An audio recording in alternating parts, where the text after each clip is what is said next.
kelompok 7, yang mana ada Hanifah, saya sendiri dengan NIM 2008 lalu ada rekan saya Tri Rahayu dengan NIM 2008 lalu ada rekan saya lagi yang bernama Bella Humero dengan NIM 2008 Selanjutnya mengenai materi yang pertama akan langsung saja saya jabarkan. Sebelum memasuki pada materi yang pertama, saya akan menjabarkan dulu mengenai pembahasan pada pokok-pokok yang akan disampaikan oleh kelompok 7, di mana yang pertama mengenai makna dan tujuan dari konsep layanan kelompok, yang kedua ada proses konseling kelompok, yang ketiga mengenai peran dan dinamika kelompok dalam konseling, dan yang keempat atau bab yang terakhir akan dibahas yakni mengenai penyelenggaraan konseling kelompok. Penjabaran yang pertama adalah mengenai konseling kelompok. Sebelumnya saya akan menjelaskan dulu mengenai pengertian dari konseling kelompok. Nah, menurut Prayitno, beliau mengatakan dan mengartikan bahwa konseling kelompok adalah sebagai konseling yang mana diselenggarakan dalam kelompok dengan memanfaatkan dinamika kelompok yang terjadi atau yang ada di dalam kelompok tersebut. Lalu ada yang menyatakan lagi, Perus Goodnote menyatakan bahwa konseling kelompok adalah salah satu dari beberapa jenis kegiatan kelompok terapi yang mana dapat dilakukan oleh para pelaku kesehatan mental di sekolah. Nah, konseling kelompok menjadi salah satu intervensi yang efektif ketika bekerja di lingkungan sekolah.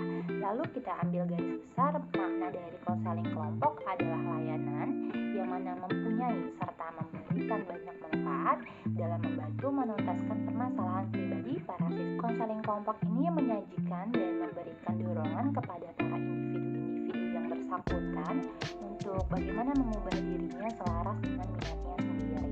Nah, layanan konseling kelompok juga bisa dimaknai sebagai upaya dalam pemberian bantuan kepada peserta didik, yang mana peserta didik tersebut mengalami masalah-masalah pribadi melalui kegiatan kelompok agar tercapainya perkembangan yang optimal. Dan konseling kelompok merupakan upaya bantuan yang diberikan kepada peserta didik. Nah, hal ini dalam rangka memberikan kemudahan dalam perkembangan dan pertumbuhan peserta didik. Konseling kelompok sendiri bersifat pencegahan. Nah, Supriyatna sendiri mengungkapkan, selain bersifat pencegahan, konseling kelompok dapat pula bersifat penyembuhan dan diarahkan kepada pemberian kemudahan dalam rangka perkembangan dan pertumbuhannya. Lalu selain itu tujuan yang ingin dicapai dalam bimbingan kelompok yakni mengenai pengembangan pribadi, pembahasan topik-topik atau masalah-masalah umum secara luas dan yang mendalam, lalu yang bermanfaat bagi para anggota kelompok sehingga terhindar dari berbagai masalah yang berkaitan dengan topik atau masalah yang dibahas. Lalu Gibson dan Michelle menyatakan dan menjelaskan bahwa bimbingan kelompok dengan isi yang meliputi informasi pendidikan, pekerjaan, pribadi, atau sosial bertujuan menyediakan informasi akurat bagi anggota kelompok yang dapat membantu mereka dalam membuat perencanaan dan keputusan hidup yang mana untuk memberikan keputusan dan perencanaan yang lebih tepat. Setelah mengetahui mengenai makna dan pengertian dari konseling kelompok, maka selanjutnya kami akan menjabarkan mengenai tujuan konseling kelompok, diambil dari Corel pada tahun 2012. Yang pertama adalah meningkatkan kesadaran dan pengetahuan diri. Yang kedua, mengenali kebutuhan dan masalah anggota. Yang ketiga, membangun hubungan yang bermakna dan intim. Yang keempat, meningkatkan penerimaan, kepercayaan diri dan harga diri. Yang kelima, mempelajari cara mengekspresikan emosi dengan cara yang lebih tepat. Yang keenam, mengembangkan perhatian dan kasih sayang kepada diri sendiri maupun kepada orang lain. Yang ketujuh, menemukan cara-cara alternatif dalam menghadapi masalah. Yang kedelapan, meningkatkan pengarahan diri, interdependensi, dan tanggung jawab. Lalu yang kesembilan adalah membuat pilihan dengan baik. Selain menurut Corel, tujuan dari konseling kelompok pun memiliki dua tujuan. Yang pertama tujuan secara umum, yang kedua adalah tujuan secara khusus. Tujuan umum dari dari konseling kelompok adalah berkembangnya kemampuan sosialisasi siswa, khususnya kemampuan berkomunikasi melalui layanan konseling kelompok. Nah, hal-hal yang dapat menghambat atau mengganggu sosialisasi dan komunikasi siswa dapat diungkapkan dan dinamikakan melalui berbagai teknik, sehingga kemampuan sosialisasi dan komunikasi siswa lebih berkembang secara optimal. Lalu, mengenai tujuan khusus dari konseling kelompok adalah menjadikan peserta didik belajar mengembangkan diri terkait dengan aspek moral, intelektual, dan emosional. Nah, belajar mengembangkan sikap positif juga termasuk terhadap diri sendiri dan lingkungan. Belajar mengembangkan penerimaan diri dan perasaan menghargai diri sendiri, belajar lebih terbuka dan jujur terhadap diri sendiri serta orang lain, lalu belajar untuk mempercayai diri sendiri dan orang lain, serta belajar berkomunikasi dengan orang lain. Dan yang terakhir adalah belajar untuk lebih akrab dengan orang lain. Mungkin itu saja yang saya dapat jabarkan, kurang lebihnya mohon maaf. Selanjutnya akan dijabarkan oleh rekan saya. Terima kasih. Assalamualaikum warahmatullahi wabarakatuh. Perkenalkan, nama saya Tri Rahayu dengan NIM 20081110007 dari jurusan Tadris Bahasa Indonesia. Di sini saya akan melanjutkan materi tentang manfaat konseling kelompok menurut Fitri dan Marjohan 2016. Manfaat yang pertama adalah manfaat layanan konseling kelompok dalam menyelesaikan masalah keluarga. Jadi, apabila fungsi keluarga tidak berjalan dengan baik, maka timbullah ketidakserasian dalam hubungan antara anggota keluarga tersebut. Dapat dikatakan keluarga tersebut itu mempunyai suatu masalah. Adanya individu atau keluarga yang mempunyai masalah itu, maka diperlukan adanya bimbingan dan konseling. Untuk apa? Untuk mengusahakan pencegahannya atau memberikan bantuan dalam pemecahan masalahnya tersebut. Manfaat yang kedua yaitu manfaat layanan konseling kelompok dalam berinteraksi sosial. Interaksi sosial merupakan kunci dari semua kehidupan sosial, karena tanpa adanya interaksi tak akan mungkin ada kehidupan bersama. Menurut Bimo Walgoto pada tahun 1990 pada bukunya halaman 57, interaksi sosial itu didefinisikan hubungan antara individu satu dengan yang lain ataupun sebaliknya. Jadi, terdapat adanya hubungan yang saling timbal balik antara individu yang satu dengan individu lainnya. Dengan kata lain, bahwa interaksi sosial adalah suatu hubungan yang dapat mempengaruhi kelakuan antar individu yang satu dengan individu lainnya. Pembahasan selanjutnya yaitu tentang beberapa hal yang harus diperhatikan dalam membentuk kelompok. Yang pertama ada penyaringan anggota dan pertimbangan-pertimbangan praktis dalam membuat anggota kelompok. Apa saja sih pertimbangan praktis itu? Yang pertama, pertimbangan praktis yang dilakukan adalah berkaitan dengan komposisi kelompok. Yang kedua, ukuran anggota kelompok. Yang ketiga, ada frekuensi dan lamanya pertemuan pada setiap sesi pertemuan. Selanjutnya ada panjangnya kelompok, kesepakatan tempat pertemuan, dan sifat keanggotaan yang terbuka atau tertutup. Jadi sebelum kelompok itu dibentuk, seseorang atau konselor juga dapat memberikan klarifikasi tentang konselor yang akan memimpin kelompok dan harapan-harapan dari anggota kelompok terhadap proses kelompok. Masuk ke pembahasan proses konseling kelompok. Yang pertama ada tahap awal. Karakteristik yang nampak pada tahap awal ini adalah mempunyai perhatian yang terlalu dini, memiliki kepentingan yang tersembunyi, beresiko sebagai awal konflik, ada konflik antara diri dengan orang lain, konflik antar kepentingan saat ini dengan masa yang akan datang, dan ada perasaan percaya tetapi juga muncul kecurigaan. Salah satu strategi dalam membangun kepercayaan adalah keteladanan dan sikap serta tindakan untuk mencoba percaya. Pada tahap awal ini, pimpinan kelompok diharapkan mampu mengidentifikasikan dan menjelaskan tujuan umum pada anggota. Di samping itu, membantu anggota mendefinisikan tujuan pribadi. Perhatian utama pada tahap ini adalah pembagian tanggung jawab, kesepakatan bersama, membuka dan menutup sesi kelompok. Yang kedua ada tahap transisi. Jadi tahap transisi dalam proses kelompok ini, pemimpin bertanggung jawab untuk membantu anggota kelompok keluar dari situasi dan kondisi krisis yang dialami. Situasi krisis tergambar dalam karakteristik anggota yang menampakkan biasanya munculnya kecemasan. Perasaan cemas anggota kelompok baik yang berasal dari faktor internal maupun faktor eksternal berpengaruh pada efektivitas anggota kelompok. Yang kedua, kepercayaan diri. Anggota kelompok memiliki tingkat kepercayaan diri yang berbeda. Yang ketiga, perilaku yang defensif dan resisten. Kesulitan awal seorang konselor ini adalah mendapatkan partisipasi dari anggota kelompok.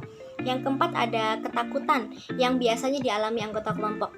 Anggota kelompok yang sering diliputi oleh perasaan takut, yang terakhir itu takut kelihatan bodoh, takut ditolak, takut tidak dianggap, dan takut tidak bisa. Yang kelima, ada berusaha untuk mengontrol diri sehingga partisipasi dalam kelompok. Yang keenam, ada konflik. Konflik pribadi yang berkaitan dengan jenis kelamin, umur, bahasa, status sosial ekonomi, rasial, dan latar belakang pendidikan. Yang terakhir, adanya konfrontasi. Selama proses kelompok akan terjadi pertentangan di antara anggota kelompok. Selanjutnya ada pergantian pimpinan kelompok. Dalam proses konseling kelompok, seorang leader atau pemimpin diganti disebabkan oleh faktor kepribadian dan profesionalitas. Pada proses yang ketiga yaitu tahap pelaksanaan. Tahap pelaksanaan konseling kelompok dapat melakukan intervensi pada anggota kelompok berkenaan dengan kondisi dan situasi krisis yang dihadapi oleh anggota kelompoknya, terutama perasaan-perasaan takut yang dapat mengganggu jalannya proses konseling kelompok. Peran konselor dalam tahap transisi ini adalah memberikan intervensi dengan berfokus pada eksplorasi tentang munculnya perasaan-perasaan yang mengganggu selama proses konseling. Sedangkan intervensi konselor pada proses konseling kelompok adalah berdasarkan pada reaksi dan persepsi anggota kelompok terhadap situasi kelompok. Tugas seorang konselor yang harus dilaksanakan berkenaan dengan proses kelompok dalam tahap ini terutama berkaitan dengan perilaku dan norma kelompok yang didasari bahwa anggota kelompok maupun pemimpin kelompok memiliki tanggung jawab untuk menjamin efektivitas proses konseling. Selanjutnya, pemimpin juga harus berusaha memakai variasi atau teknik-teknik terapi agar lebih efektif dan efisien. Sedangkan dari pihak anggota berkelompok adalah adanya dorongan untuk berubah. Sekian dari saya. Wassalamualaikum warahmatullahi wabarakatuh. Selanjutnya akan dijelaskan oleh rekan saya. Terima kasih. Terminasi proses kelompok meliputi yang pertama berhubungan dengan perasaan, yang kedua persepsi awal dan akhir perlu di follow up, yang ketiga berhubungan dengan topik dan diskusi, yang keempat review pengalaman dalam kelompok, yang kelima praktik mengubah perilaku, yang keenam menentukan langkah selanjutnya, yang ketujuh memberi dan menerima umpan balik, dan yang kedelapan memakai kontrak perilaku. Peranan dinamika kelompok. Pengertian dinamika yaitu suatu yang mengandung arti, tenaga, kekuatan berkembang dan dapat menyesuaikan diri secara memadai terhadap suatu keadaan. Dinamika kelompok merupakan kekuatan dan semangat yang beroperasi dalam kelompok dengan tujuan untuk mengembangkan kepribadian dan perilaku sosial siswa sebagai wujud interaksi satu sama lain. Menurut Arifin, dinamika kelompok adalah kekuatan yang saling mempengaruhi hubungan timbal balik dengan interaksi yang terjadi antara anggota kelompok dan pimpinan yang diberi pengaruh kekuatan dalam perkembangan kelompok. Memperkuat pernyataan tersebut, Hartinah menyatakan dinamika kelompok merupakan suatu hubungan psikologis yang berlangsung secara bersama dari anggota kelompok dengan memperhatikan perilaku manusia dalam kelompok kecil dengan kekuatan berada dalam kelompok. Penyebab tumbuhnya kekuatan tersebut dan akibat terhadap individu, kelompok, atau lingkungan. Kegiatan dinamika kelompok dapat memberikan kesempatan kepada setiap siswa untuk membangun relasi secara bersama-sama dalam mengatasi problem pribadi dan sosial melalui penukaran pikiran, diskusi, dan perencanaan suatu aksi yang dilakukan bersama. Bekerja dalam kelompok perlu dirancang untuk meningkatkan cara dan mutu berinteraksi sedemikian rupa sehingga menunjang pencapaian tujuan yang telah ditetapkan dan pengembangan kepribadian masing-masing siswa sebagai anggota tergabung dalam suatu kelompok. Winkel 2004. Secara khusus, dinamika kelompok dapat dimanfaatkan untuk memecahkan masalah pribadi anggota kelompok. Interaksi dalam kelompok ini bertujuan untuk difokuskan pada pemecahan masalah pribadi. Dalam suasana seperti ini, Melalui dinamika kelompok yang berkembang, masing-masing anggota kelompok akan memberi manfaat baik secara langsung maupun tidak langsung dalam pemecahan masalah pribadi tersebut. Penyelenggaraan konseling kelompok. A. Tahap awal atau beginning stage. Tahap awal merupakan tahap kunci yang akan mempengaruhi keberhasilan konseling kelompok. Kegiatan guru konseling atau konselor pada tahap ini yaitu membuka sesi konseling dengan mengelola dan memanfaatkan dinamika kelompok. B. Tahap transisi atau transition stage.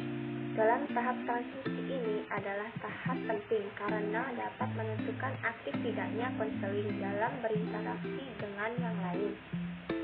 Tahap ini, konseling biasanya memiliki perasaan cemas, ragu, dan menunjukkan perilaku resisten lainnya.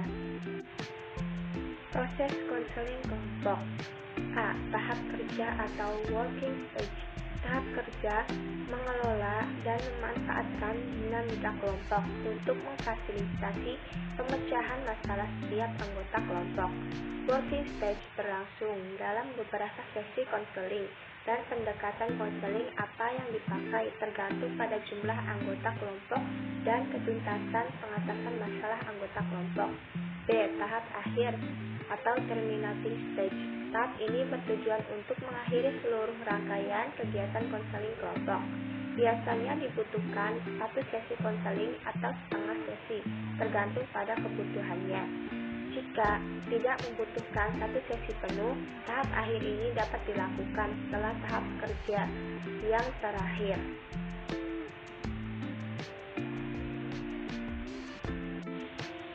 Pasca konseling kelompok.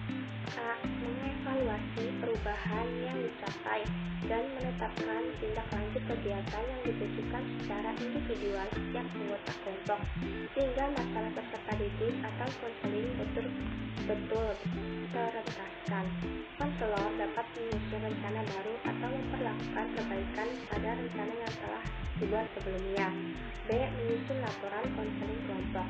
Pelaksanaan konseling kelompok sesuai topik masalah yang akan dientaskan penggunaan teknik tertentu.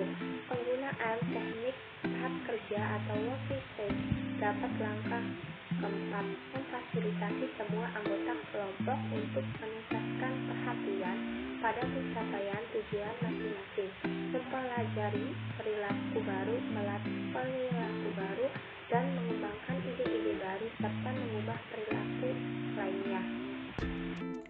Sekian penjabaran dari kelompok kami mengenai konsep layanan bimbingan kelompok. Kurang lebihnya mohon maaf. Dari kami undur diri. Wabillahi taufiq wal hidayah. Wassalamualaikum warahmatullahi wabarakatuh.